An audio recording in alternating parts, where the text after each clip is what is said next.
Hey traders, welcome back. It is Sunday evening, beautiful Sunday evening here in Utah. Trees are blooming, spring is coming. It is April the 10th, 2022, and this is our weekly preview video for the trades that we're looking to take place this week in the trading room.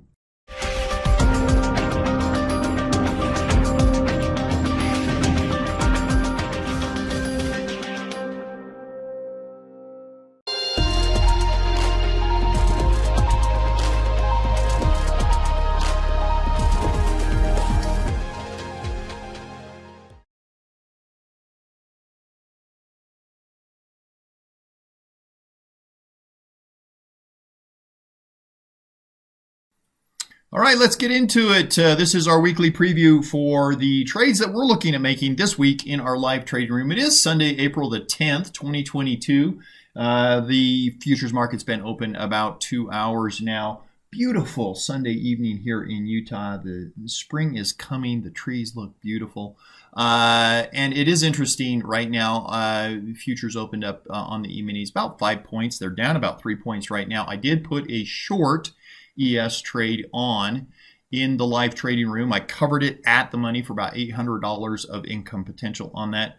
We'll continue to monitor that tonight in the trading room, and we'll see where we're at with that in the morning. But let's talk about the week that we have in front of us here and some of the things that we're looking at. It is a shortened trading week this week, and so we do have to be cognizant of that, that we are going to alter our 0DTE setup just a little bit this week. Couple of things to look at on the technical indicators that we use. Again, there's about 12 different technical indicators that we use. We use a dual overlay of simple and exponential moving averages all the way from 5 to 200 days out. And all of that boils down to giving us a neutral rating in the market. This is not good.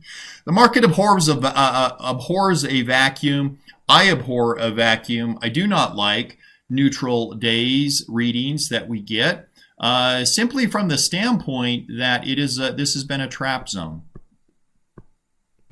This has been a trap zone going back to Wednesday of last week. This has been a trap zone market, meaning that we push up and we get some bulls involved and then we sell it right back off and we trap the bulls. We push down, we get some short positions coming on board, and then we push right back up and you trap the shorts. It has been a very, very difficult market to trade. We have been pinned, basically, as I said, at this level since last Wednesday. It has been a trap zone. It's been a big nothing burger, really, since April 6th. We've just been in a consolidation mode more than anything, although you wouldn't know it was a consolidation mode if you were looking at a 5-minute chart intraday, because the moves have been pretty substantial. So again, very difficult area to trade.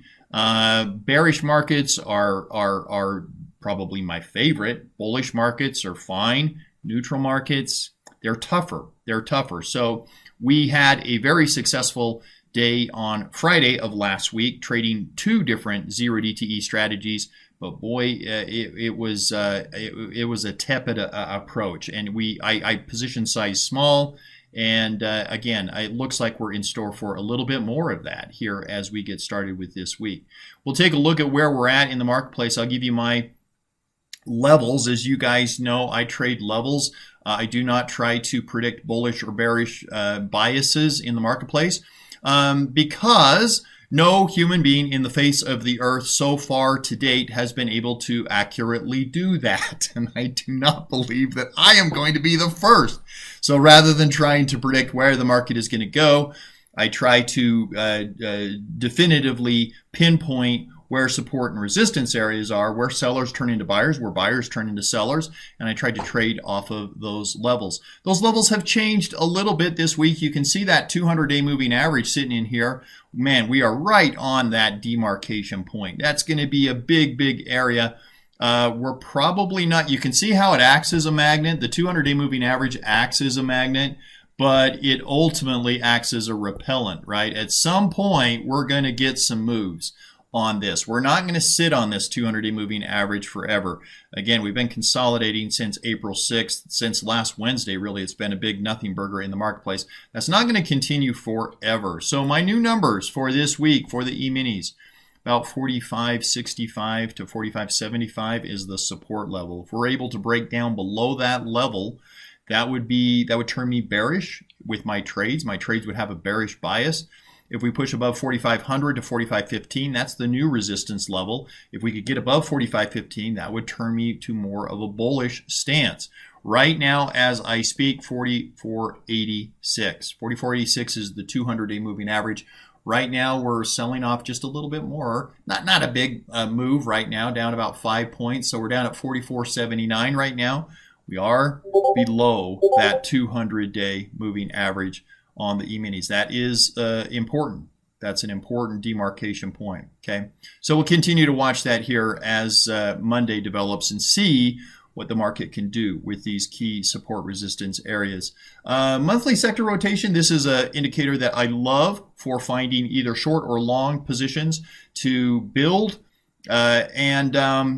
It's, again, a slower indicator. It moves month by month. So this was the January-February period. You can see it hasn't changed too dramatically from the February-March period. We'll get a new update on this as we get through the month of April here. But the point being really is that healthcare, as I have mentioned for the last several weeks, is still what I believe is the most oversold area of the marketplace. If you're looking for long opportunities, that's probably my favorite area right now, is the healthcare area. So if you look at a 1 week long, now we look at daily heat maps in the trading room, but this is a 1 week period of time. You can see 2 weeks ago, this is 2 weeks ago where we were at versus last week where we were at. And you can see, again, not too much of a change in the dynamics of the marketplace, up, down, volume, and whatnot. It's still sort of a little bit of a mixed bag, as you would imagine with a market that has just been in a consolidation range. Although you can see that technology and communication services and consumer cyclicals have really been beat up this past week. Where has the strength been in the marketplace? Well, it started to build 2 weeks ago in the area that I said to look for, which is healthcare, and it is expanding now. Healthcare is the place to be right now. That's what I've said for 2 weeks.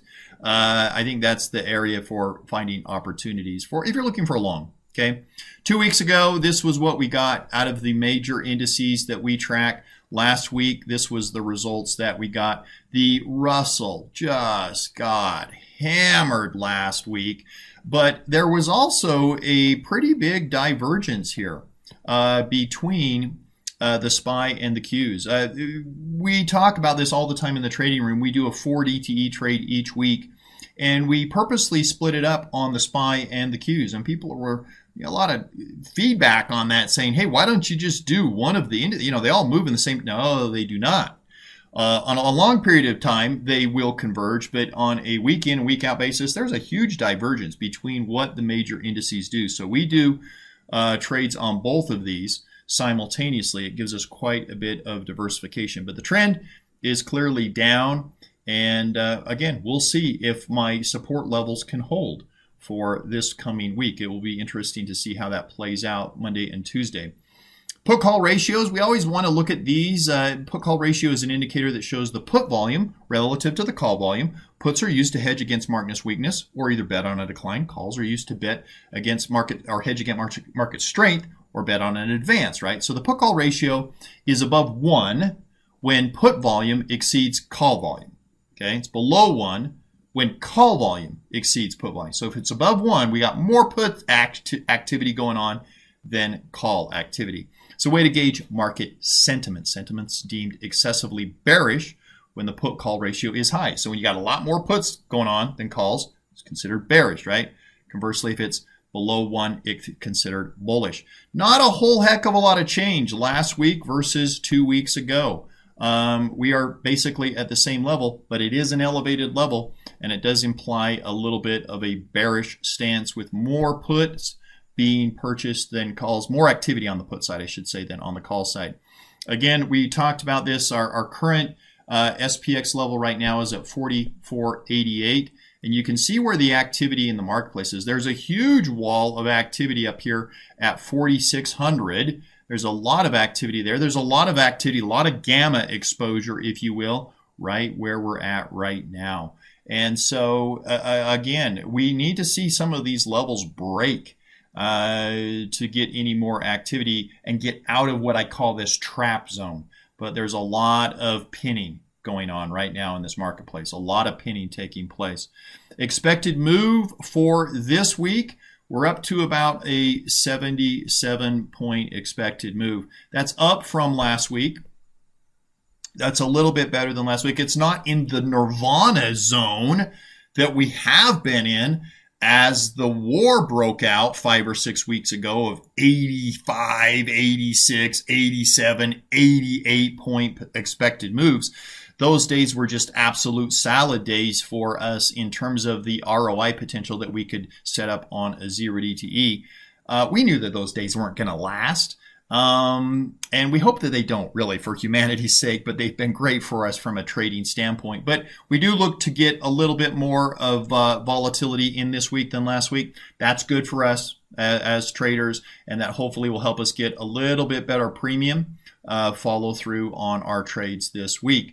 Looking at the heat map overlay, you can again see this vacuum that we're in right there.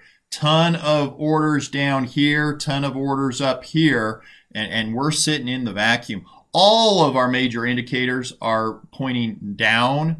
They're not quite to the sell signal yet, but they're headed that way. Stochastics, usually a 1 to 3 day leading indicator over our other indicators. It has turned down. You can see the cross right there. So we are in a sell mode on stochastics. We are getting there. You can see the red candle right there.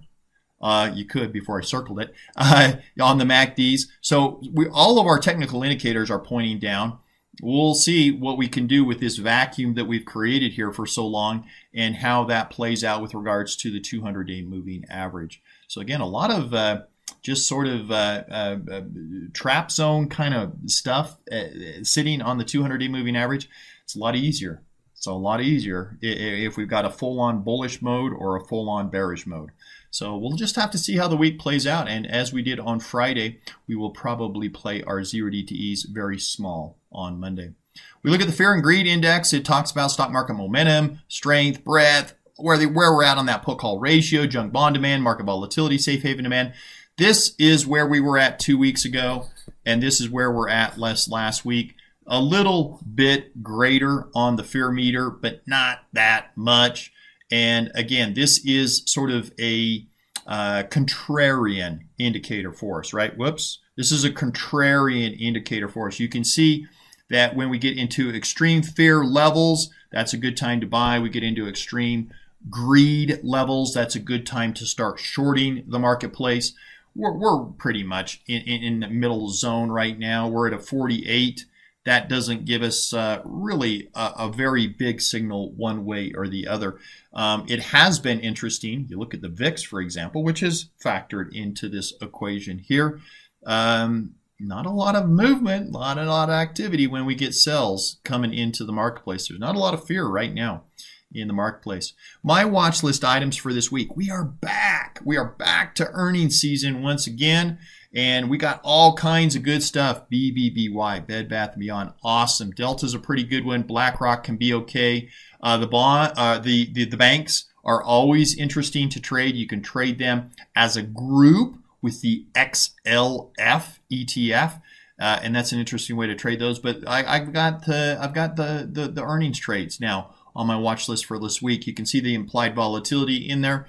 And some of those look like they're going to be pretty good plays for us. So we will be looking at some of those opportunities this week. Monday trading ideas. We do still have, obviously, the war as the headline risk. We do have some Fed speak going on in the morning. We've got our 0 DTE index trade that we will be doing once again on Monday. We did go ahead and close out and book our profit on our IWM weekly credit strangle from last week. We only got about half the profit that we normally get, but I thought it prudent to go ahead and close that out, book the profit on that so that we could reset fresh for Monday morning. So we did go ahead and clean that out. We booked that profit on that trade. We'll be doing another one of those tomorrow on Monday, and we will have another round of 4 DTE setups on the SPY and the Q. There are going to be 3 DTEs this week because we got Fridays off. Potential bonus trades for Monday. Don't have anything lined up right now. Mondays are always a very, very busy day for us anyway, as we start our new trading week and get new positions going. So I think that's probably more than enough to keep us satisfied and busy on Monday. On Tuesday's trading action, we do have the CPI month-over-month numbers coming out an hour before the cash open. We've got also Fed's Bernard speaking at 12:10 Eastern Standard Time. Those two things could be potentially market-moving moves. On Tuesday, we're going to do a bonus trade with another bear market trade. We had a beautiful bear market trade that we put on last week. About a 40-day, 35, 40-day long trade. And we were able to take it already off in a couple of days at a nice, I think, 5% or so profit. So we've already booked the profit on that. We need to get another one going. So we will use Tuesday as the opportunity to get that started with another bear market trade. Of course, the focus on Tuesdays and Thursdays now is our live scalping room. So we'll be in there scalping all day long. The goal is to make about $1,000 a day trading one contract of the E-minis. Sometimes I do, sometimes I don't, but that's the goal, and it's been a lot of fun being in there. So if you haven't joined us, I would definitely join along. It's been a fun experience. And then potential bonus trades that we're watching for on Tuesday. I am looking at doing a 1DTE overnight index trade. Once again, we had some great success with that last week. We're going to look at doing it again on Tuesday for a Wednesday expiration. Okay. Wednesday's trading ideas. We do have crude oil inventory numbers coming out. Now we've got a oil trade right now that is in and working for us, and it's nicely profitable, but we're getting down to the wire. As you know, oil has CL, the futures contract, which we like to trade, has only monthly expirations, and we're getting down to the wire here where that's coming up for expiration. We want to see if we can double up a little bit on that trade. So we've got a successful oil inventory trade or oil trade going on right now. Oil inventory numbers come out on Wednesday, 1 hour into the cash open. We're going to see how the oil reacts to that, and then we're going to throw another trade on top of that. See if we can try to double up a little bit on that trade. We also have PPI coming out 1 hour prior to the cash open. Sometimes that moves the market, sometimes it doesn't. So we'll just see how that goes. For our core trading ideas on Wednesday, well, we're back to another 0DTE index day. And as I mentioned, we will look for a weekly oil trade, okay? And then last but not least, we don't usually have a bonus trade on Wednesday, but we're looking to get one done here this week with another 1DTE overnight index trade because we've got a 0DTE coming up on Thursday, because Friday the market is closed for Good Friday. So we got a lot of activity coming for us on Wednesday to look forward to. Thursday, as I mentioned, we got jobless claims numbers coming out 1 hour before the cash open. Those are probably going to be a market mover. Might look to see if we can get some scalps in early in the morning. If you guys are awake with me before the market opens up. We got corn, wheat, soybeans, and nat gas numbers coming out. That might be an opportunity there for us as well. We don't have any corn, wheat, or soybean trades going on right now. We do have a nat gas trade going on. Then we got Fed speak throughout the day. So all of those things are potentially important news items for us. We're going to do some earnings trades on Thursday. We're back into earnings season. We're going to try to throw 1 or 2 earnings trades on. We're going to have a bonus 0DTE day today, on Thursday, and we'll look to see what the market gives us there. And then we will be scalping, obviously, all day long in the live Zoom feed. So on Thursday, no Zoom.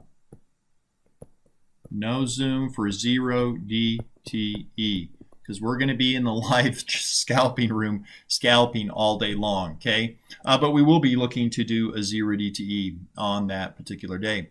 Bonus trades for Thursday, that's the end of the week. We're done. We're done for the week. So that's kind of our schedule for the week, guys. That gives us an idea of where we're at overall. If you look at our overall results, just again, a quick update here on where we're at results-wise. 0DTEs, we've had 42 days of opportunities so far this year, 70 total trades. We don't get a twofer or a threefer every day, but we do get a lot of them.